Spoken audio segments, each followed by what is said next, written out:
experto en mercado de capitales, también asesor financiero. Y queremos hablar con Matías porque, bueno, está claro, son días en los cuales no solo se pone la mirada en el dólar, sino también en el accionar del propio ministro de Economía. Caputo se encuentra en Washington para volver a sostener reuniones con representantes del Fondo Monetario Internacional. Matías, buen día. Acá Juan Pablo Francia, Fernando Cerolini y todo el equipo de RPM te saluda. ¿Cómo va? ¿Qué tal, Juan Pablo? Buen día para vos, para todo el equipo, para la audiencia. ¿Cómo andan?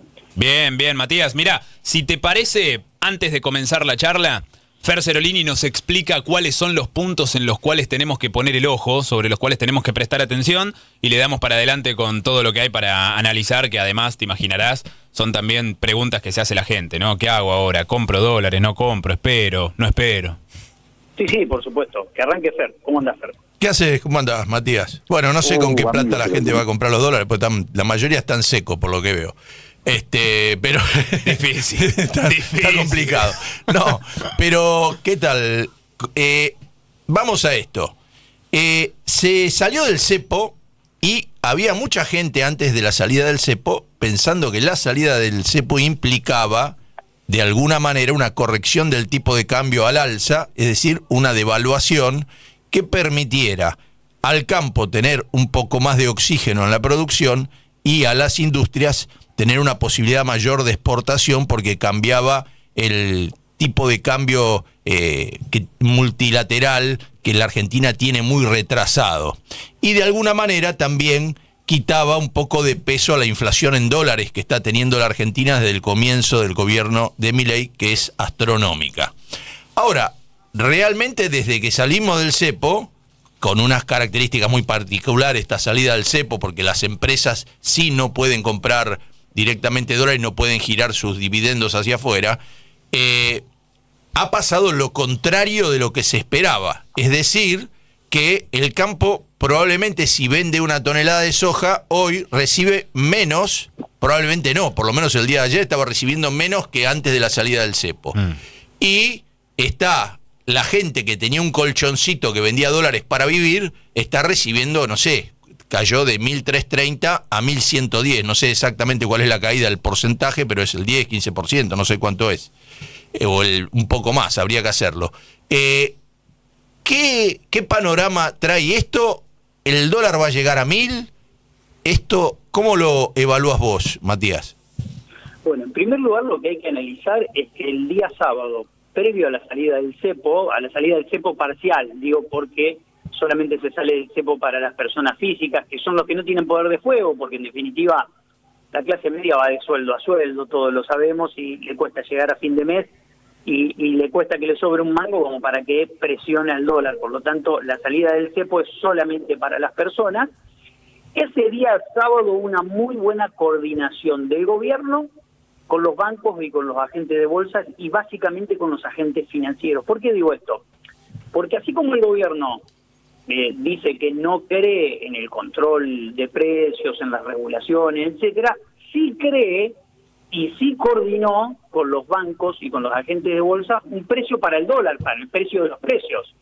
Porque ese día lunes, cuando abre el dólar en 1.250, el gobierno lo acuerda primero con los agentes financieros y posterior, seguramente en ese diálogo, lo que le marca es que el gobierno va a tomar decisiones para generar una apreciación financiera del tipo de cambio. Esto es muy técnico, pero es importante explicarlo porque todo el mundo esperaba que el tipo de cambio corrija al alza, toque la punta de la banda en la zona de 1.400 y baje, y eso no ocurrió. ¿Y por qué no ocurrió?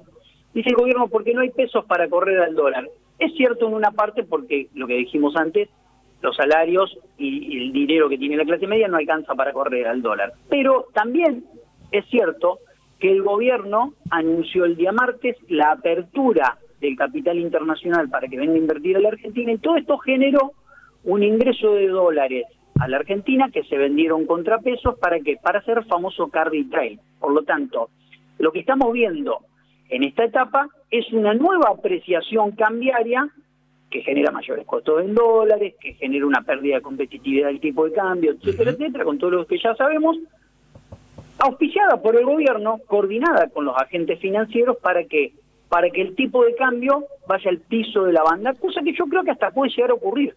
Claro, pero se olvidaron de hablar con los supermercados que habían remarcado un 12, un 15, algunos artículos el 15%. Algunas empresas vinieron con unos aumentos terribles. Se ve que no estaban enterados de esto y muchas veces no retroceden después, ¿no? Muy buen punto el que acabas de marcar, porque yo decía la semana pasada, así como coordinó con los bancos, debería haber coordinado el domingo con los grandes productores y los grandes distribuidores de alimentos y bebidas en la Argentina. ¿Para qué?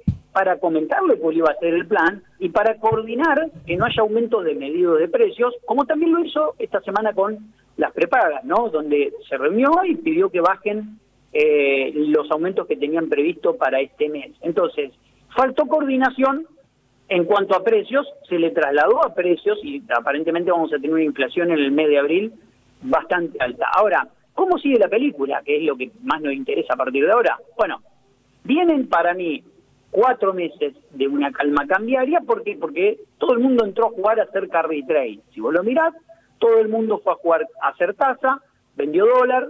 Y cuando digo todo el mundo estoy hablando de los agentes financieros que son los que mueven el amperímetro y los inversores internacionales que están entrando.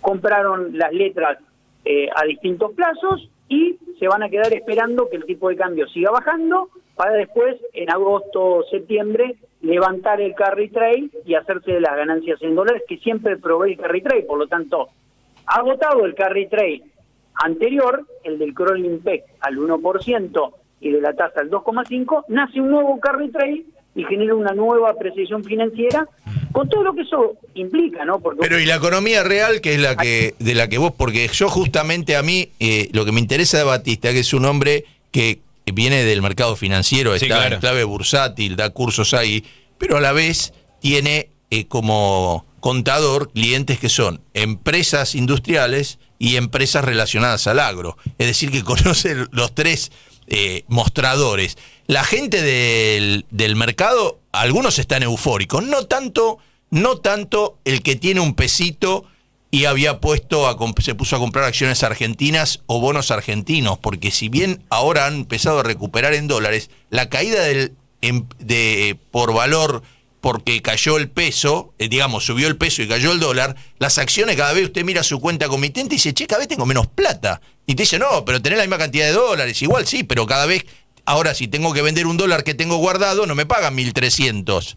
Me pagan 1.330, me pagan 1.100. Entonces tengo que vender más dólares para vivir. Claro. Es decir, hay mucha gente que había entrado al mercado financiero por primera vez y está asustadísima, ¿o no?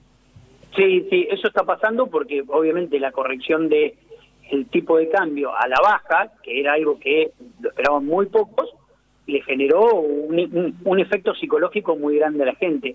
Hoy me mencionaba recién lo de los productores, ¿no? Y lo del sector industrial. Hoy a la mañana estaba hablando con el presidente de la sociedad rural de acá de la región. Y él me decía, bueno, nosotros venimos de sequía 2023, chicharrita 2024, que impactó en la producción, y ahora, este 2025, tenemos un tipo de cambio pisado, costos en dólares obscenamente altos, alquileres en dólares obscenamente altos, y tenemos que liquidar a un precio que encima, el precio internacional de la soja bajó de 300 a 270 en los últimos días, y la perspectiva es que siga bajando. Entonces, sector agroexportador complicado desde el punto de vista de los costos, del nivel de costos internos, los márgenes se les comprimen, y me decía Miguel, que es el presidente de Sociedad Rural, me dice, vos mirá en la ciudad, me dice, fíjate cuántas chatas nuevas hay y cuántas chatas usadas hay dando vuelta, me dice. Fíjate cuántas cosechadoras nuevas están comprando y cuántas usadas vienen comprando. Entonces ahí te das cuenta el impacto que está teniendo la sequía, la chicharrita y ahora este contexto que obliga al productor a liquidar, bueno, el productor que esperaba este año. Bueno, compensar de alguna manera con un nuevo tipo de cambio todo lo que aconteció el año pasado, y la verdad que no lo va a poder hacer. Y la producción está en una situación muy delicada, con costos altísimos en dólares, con un nivel de competitividad muy difícil de llevar adelante a este nivel, y al mismo tiempo con una apertura importadora que es desafiante, porque incluso el gobierno redobla la apuesta y dice, bueno, vamos a bajar los precios apreciando el tipo de cambio y generando una apertura importadora bien contundente, a ver qué es lo que pasa. Y lo que puede pasar es que en el mientras tanto termines destruyendo infraestructura productiva propia. Voy a dar un dato.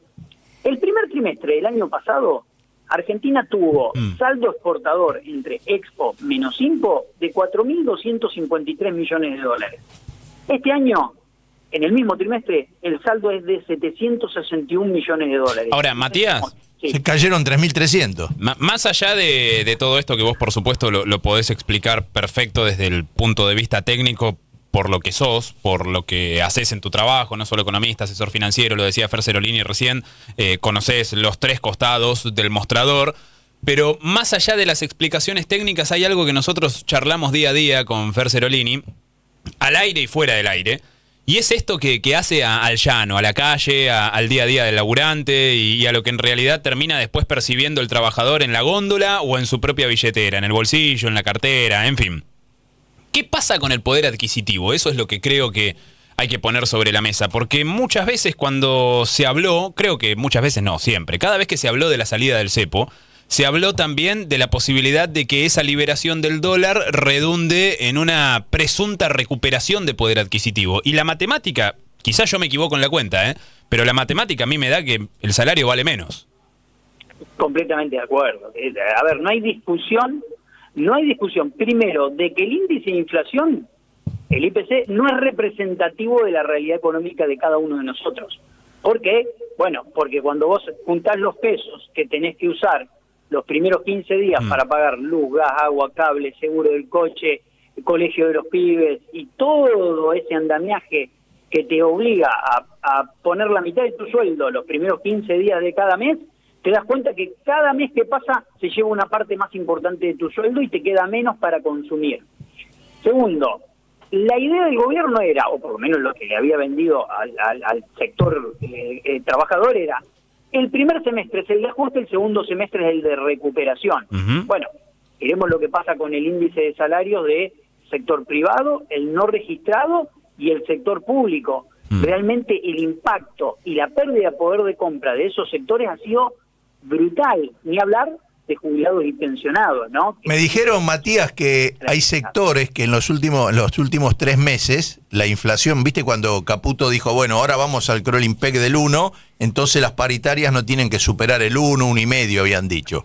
Bueno, dicen que en los primeros 3 meses hay varios sectores de los asalariados en blanco, que son los que están, entre comillas, más defendidos, que perdieron un 6% de su poder de compra. Así es. Y acá hay un punto muy importante en lo que acabas de decir. El Ministerio de Trabajo no homologa aumentos salariales por encima, claro.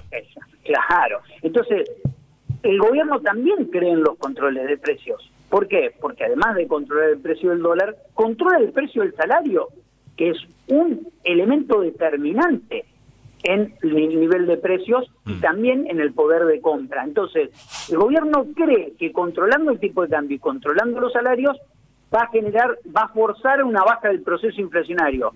¿Puede lograrlo? Sí, por supuesto, con una caída fuerte en el consumo y también con una pérdida del poder de compra del trabajador. Entonces, acá el punto es, ¿hasta qué momento el trabajador va a seguir soportando que le ajusten el salario en un 1,5% y que la inflación viaje al 4%, como viene en alimentos, al 5%, como viene pasando en el mes de marzo y probablemente ocurra en el mes de abril? Entonces, hay una situación en donde el trabajador está perdiendo todo el tiempo poder de compra y no era el pacto que el gobierno tenía con sus votantes. ¿Está claro esto? Bien. Matías, clarísimo. Muchísimas gracias por las explicaciones y por este ratito para conversar. Gracias a ustedes, buena mañana. Abrazo grande, igualmente. Matías Batista, economista, asesor financiero, experto también en mercado de capitales, bueno, dando de una u otra manera una semblanza de